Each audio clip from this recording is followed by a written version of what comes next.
నమస్తే. నేను మీ Gopi. Welcome back to our channel. ఈరోజు మనతో వచ్చేసి సీనియర్ జర్నలిస్ట్ జగదేవ్ గారు మన ముందు ఉన్నారు. సార్ నమస్తే సార్. నమస్తే అండి. సార్ నేను మెదక్లో ఒక చాలా విషాదకర ఘటన అని చెప్పుకోవచ్చు. ఎందుకంటే అక్కడ మెదక్ అభ్యర్థి ఎవరైతే ఉన్నారో వెంకటరామరెడ్డి గారు రహస్య సమావేశం జరిపారు. ఆ రహస్య సమావేశంలో గవర్నమెంట్ ఉద్యోగులు చాలామంది అక్కడ పాల్గొనడం జరిగింది. అందులో 106 మంది సస్పెండ్ అవ్వడం జరిగింది ఈరోజు. అసలు అక్కడ ఏం జరిగింది? ఎందుకు వాళ్ళని సస్పెండ్ చేశారు? ఇది వాస్తవానికి 2 రోజుల కిందట బీజేపీ అభ్యర్థి మన రఘునందన్ గారు లాయర్ ఆయన దాని మీద కంప్లైంట్ కూడా చేశారు. అది ఎలక్షన్ కమిషన్ స్వీకరించింది. దాని మీద చర్యలు ఉపక్రమించడానికి ముందు ఆధారాలు సేకరించాలి కదా. అక్కడ ఏం జరిగిందంటే మెదక్ అభ్యర్థి లోక్సభ అభ్యర్థి బీఆర్ఎస్ అభ్యర్థి వెంకటరామరెడ్డి గారు ఆయన పూర్వం వైభవం తెలుసు కదా. ఆయన ఒకప్పుడు కలెక్టర్. ఆయన దానికి రాజీనామా చేసి బీఆర్ఎస్లో చేరి ఆయన క్రియాశీలకమైన రాజకీయాల్లో ఉన్నారు. అది ఇప్పుడు మెదక్ లోక్సభ అభ్యర్థిగా ఉన్న నేపథ్యంలో ఆయన మరి ఒకప్పుడు కలెక్టర్గా చేశారు కాబట్టి ఆయన బాగా పరిచయం ఉన్న వ్యక్తులు, బాగా ఉన్న వ్యక్తులు ఆయన గెలుపు కోసం పాటుపడేలాగా కొన్ని సలహాలు సూచనలు తీసుకుంటారు కదా. జనరల్గా మనం ఏం చేస్తే ఇప్పుడు పార్టీ సమావేశాలు జరిగినప్పుడు కూడా ఎలా జరుగుతాయంటే మనము ఈ లోక్సభ అనేసరికి దగ్గర అందులో ఒక 6-7 అసెంబ్లీ నియోజకవర్గాలు ఉంటాయి. ఈ నియోజకవర్గంలో మనం వీక్గా ఉన్నాం, ఈ నియోజకవర్గంలో బలంగా ఉన్నాం, ఈ నియోజకవర్గంలో గెలవాలి లేదా ఈ నియోజకవర్గంలో అక్కడ కొంచెం వీక్గా ఉన్నాం, గెలవాలంటే ఏం చేయాలి, ఇట్లాంటివి నాయకుడిగా ఆయన సలహాలు సూచనలు తీసుకోవాలి. ఎంత కలెక్టర్గా చేసిన అనుభవం ఉన్నప్పుడు కూడా కొన్నిసార్లు తప్పటడుగు వేస్తూ ఉంటారు కదా. సో అట్లాంటివి తప్పులు దొరకకుండా ఉండడం కోసం అన్ని రాజకీయ ఆ పార్టీలోని అన్ని వర్గాల వారితో కూడా మాట్లాడి చర్చించారు. కానీ ప్రభుత్వంలో క్రియాశీలకంగా ఉద్యోగులతో కూడా మాట్లాడితే ఒక మంచి పాయింట్ దొరుకుతుందన్న ఉద్దేశమో, లేదంటే ఎలాగైనా గెలవడానికి నాకు సహాయ సహకారాలు అందించారని మాట్లాడుకున్న ఒప్పందమో తెలియదు. కానీ మొత్తం మీద ఆయన రహస్యంగా ఒక సమావేశం ఏర్పాటు చేశారని రఘునందన్ గారు కంప్లైంట్. ఇది మొన్న ఈవినింగ్ ఎప్పుడు చేశారు అంటే అంతకు ముందు రోజు ఎప్పుడు ఇది జరిగింది, అర్ధరాత్రి ఎప్పుడు జరిగింది. ఎలా అంట ఈయన ఒక అందరితో సమావేశం అయిపోయాక 9 తర్వాత ఈ సెర్ప్ ఉద్యోగులు అంటారు, ఎస్సీఆర్పి ఎలిమినేటెడ్ సంబంధించి సొసైటీ ఎలిమినేషన్కి సంబంధించిన అదే రూరల్ ఏరియా డెవలప్మెంట్ వింగ్లోకి వస్తుంది. అది కూడా సెర్ప్ ఉద్యోగులు అంటారు, ఎస్సీఆర్పి వాళ్ళని. అలాగే ఉపాధి హామీ పథకం అంటే ప్రభుత్వం ఏదైతే ఉపాధి హామీ పథకాల కింద కొన్ని రకాల ఇది చేసినప్పుడు వాటిని ప్రజలకు బలంగా తీసుకెళ్ళడము, వాళ్ళకి ఆదుకోవడము, వాళ్ళకి పనికి ఆహార పథకం లాంటివి కొన్ని అలాట్ చేసేటప్పుడు ఆ అధికారులుగా ఉండే వీళ్ళని ఎందుకు తీసుకున్నారు అంటే ఆయన కూడా తిరుమల కలెక్టర్గా చేసినారు కదా, ఆ బ్రెయిన్ ఎక్కడ పోతుంది, ఆయన తెలివైనడు కాబట్టి ఆయన అంటే ఆ పథకాలకు సంబంధించి ప్రజలకి చేరువుగా ఉండడం, ప్రజలకి రీచ్ అయ్యే అంశం మీద ఇట్లా మరి ప్రభుత్వ పథకాలు మీరు పొందారు కాబట్టి మీరు ఎంతవరకు లబ్ధి పొందారు, మరి మీరు వీళ్ళకి ఓటేస్తారా వెయ్యరా, ఎవరికి ఓటేసినా వేయకపోయినా ఇప్పుడు మనకి ఈ అభ్యర్థి ఈయనే కాబట్టి ఈయనకే వేయండి అని వీళ్ళతో చెప్పించే ప్రయత్నము. మొత్తానికి అంటే డైరెక్ట్గా ఎండ్ కస్టమర్తో ర్యాపో ఉంటుంది కదా ఈ టైప్ ఎంప్లాయీస్కి. సో వాళ్ళని ఉపయోగించుకొని చేద్దామని ఉద్దేశము అయ్యుండొచ్చు మేబీ. కానీ ఉద్దేశం ఏదైనా లేదా పాత అధికారి ఒకప్పుడు వాళ్ళందరి మీదకి ఈయన అధికారిగా ఉన్నాడని పరిచయంతో పిలిపించుకున్నా కానీ ఎన్నికల కోడ్ అమల్లో ఉన్నప్పుడు ఏ ప్రభుత్వ ఉద్యోగి కూడా ఏ క్రియాశీలకమైన రాజకీయ పార్టీ సమావేశంలో కానీ రాజకీయ పార్టీతో ఉండే చర్చోపచర్చలు జరపడంలో కానీ పాత్ర వహించకూడదు. అది నియమం. మరి వీళ్ళు ఎంత నిర్భయంగా ఏముందిలే ఎవరు చూస్తారని చెప్పి దగ్గర 106 38 మంది, అటుపక్క 66 మంది ఎంతోమంది అంట ఈ సెర్ప్ ఉద్యోగులు, అలాగే ఉపాధి హామీకి సంబంధించిన ఉద్యోగులు కూడా 106 మంది వెళ్ళారంటే సీసీటీవీ ఫుటేజీల్లో ద్వారా పరిశీలన చేస్తే దొరికారు వీళ్ళు. ఇంకెంతమంది వెళ్ళారో మొత్తం 7 మెదక్ లోక్సభ నియోజకవర్గంలో ఉండే 6-7 అసెంబ్లీ నియోజకవర్గాల్లోంచి ఇంకెంతమంది వెళ్ళారో, వాళ్ళు అంతమందికి ఎన్ని రకాలుగా తాయిలాలు అందాయో.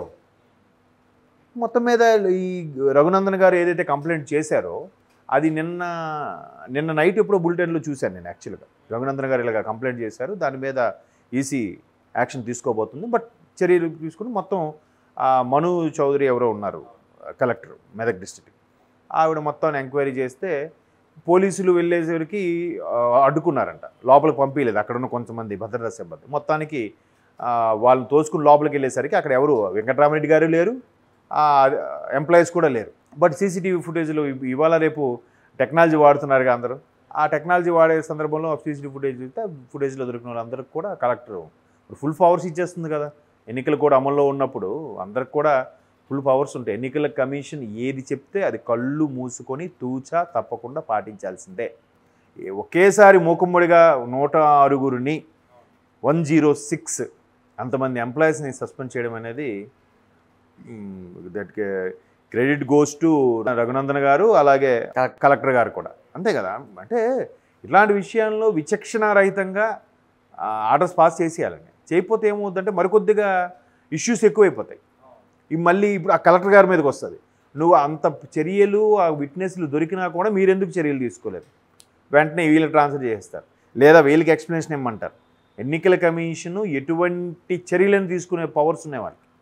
ఎంత పవర్ఫుల్ అంటే నిజంగా ఆ మహానుభావుడు టిఎన్ శేషన్ అని ఉండేవారు ఒకప్పుడు. ఆయన ఎన్నికల ప్రధాన అధికారి భారతదేశానికి అయినంత వరకు కూడా ఎన్నికల కమిషన్కి ఇన్ని విస్తృత అధికారాలు ఉన్నాయనే విషయం ఎవరికి తెలియదు. ఏదో కేంద్ర ప్రభుత్వం చెప్పిన దాంట్లో ఏదో ఎన్నికలు 5 ఏళ్ళకి ఒకసారి నిర్వహించడానికి రబ్బర్ స్టాంపులా ఉంటుందేమో అని అనుకున్నారా కానీ ఓహో ఎన్నికల అధికారికి ఇన్ని రకాల పవర్ఫుల్ ఉన్నాయా, రాజ్యాంగం ఇన్ని అధికారాలు ఇచ్చిందా అని అప్పుడు తెలిసింది మనం. సో ఆ తర్వాత ఆయన రాష్ట్రపతిగా కూడా పోటీ చేశారు, బట్ దురదృష్టవశాత్తు గెలవలేదు అనుకోండి, అది వేరే. అలాగా అప్పటి నుంచి ఎన్నికల అధికారి ప్రధాన అధికారి ఎవరైనా కానీ రాష్ట్రానికి అధికారి అయినా కానీ వాళ్ళు లేదు మనకి ఫుల్ పవర్స్ ఉన్నాయి, మనం ఇలా కూడా చేయొచ్చు, ఇలా కూడా విధులు నిర్వర్తించవచ్చు, ఎవ్వరికి మొగ్గు చూపకుండా నిష్పక్షపాతంగా ఏ ఇష్యూస్ లేకుండా శాంతియుతంగా ఎన్నికలు నిర్వహించేలాగా ప్రయత్నాలు చేస్తున్నారు. దాంట్లో భాగంగానే నిజంగా సెన్సేషనల్ ఇది. అవును అంతే కదా. అంటే ఎప్పుడూ లేని విధంగా ఒకేసారి ఎంతమందిని సస్పెండ్ చేయడం అనేది గొప్ప విషయమే. అయితే ఆయన వెంకట్రామిరెడ్డి గారు ఒకప్పుడు కలెక్టర్గా పనిచేసిన అనుభవం ఉంది కాబట్టి ఆయన పాత పరిచయాలతోనో దేనితోనో చేసున్నారు. బట్ ఒక్కొక్కరిని కలిసి లేదా ఫోన్లో మాట్లాడి వాళ్ళందరూ సహాయ సహకారాలు తీసుకుని ఉంటే బాగుండేదేమో. ఒకేసారి వాళ్ళందరినీ ఒక్క తాటి మీద తీసుకొచ్చి ఒక స్టేజ్ మీద కల్పించి ఒకేసారి అందరికీ చెప్పేద్దాం అనుకున్నారేమో. మరి ఇప్పుడు వాళ్ళ మీద సస్పెన్షన్ ఎత్తగలరా? ఇప్పుడు దానికి ఎంత తెలుసా అండి? వాళ్ళ సర్వీస్ రికార్డులో ఒక మచ్చైనా. అవునంతే.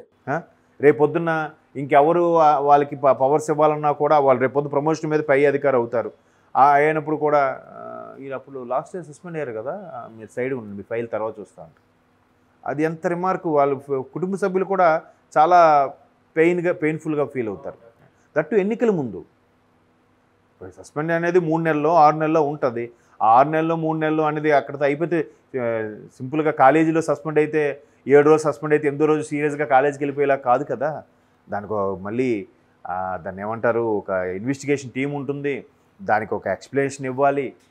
అలా చేశారు ఎందుకని దానికి ఇంకెప్పుడు చేయమని చెప్పి ఒక సుపీరియర్ గెజిటెడ్ ఆఫీసర్ సంతకాలు తీసుకుని రావాలి.